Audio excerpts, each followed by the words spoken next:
45 miles from the nearest road. No cell signal, no backup. Just one man. And 1,000,000 acres of forest that could go up in smoke tonight. This is America's last fire lookout. And he gets paid less than your Netflix subscription to stop wildfires before they start.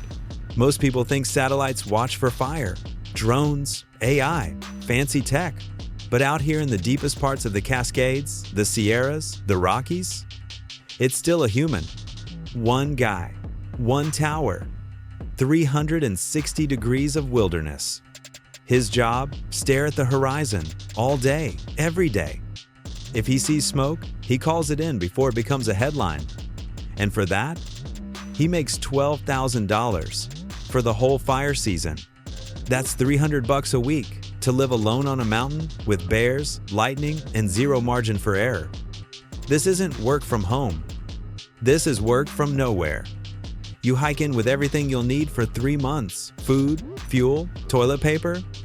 If you break a leg, a helicopter might take 12 hours to reach you. If a storm knocks out your radio, you're invisible.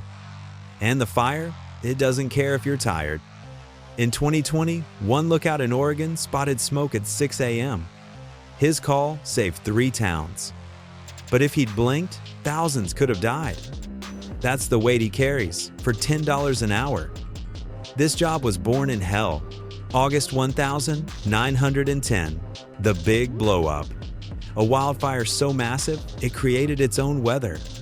Winds hit 80 miles an hour, flames jumped rivers. 87 people died, 3 million acres burned. After that, the U.S. Forest Service said, never again. They built towers on every peak, hired men to watch. For 100 years, fire lookouts were America's early warning system. But now, satellites cost millions, but a human in a tower? Too old school. So they're shutting them down. One by one, tower by tower. His name's Rick. Not his real name, but his story is. He's been doing this for 18 seasons. Quit a 6-figure tech job in Seattle to live in a 14 by 14-foot box with no running water. Why?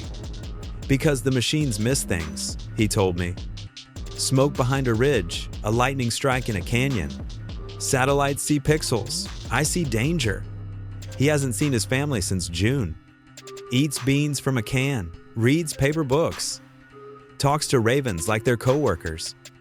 And when I asked if he'd do it again, he just smiled and said, someone's got to be the eyes. They call it a dying job. But here's the truth. Wildfires aren't dying. They're getting worse, faster, deadlier. And while we bet everything on tech, the last human firewall is packing up his tower. So next time you see smoke on the news, ask yourself, who was watching before it was too late? And if no one was, what happens when the last lookout is gone?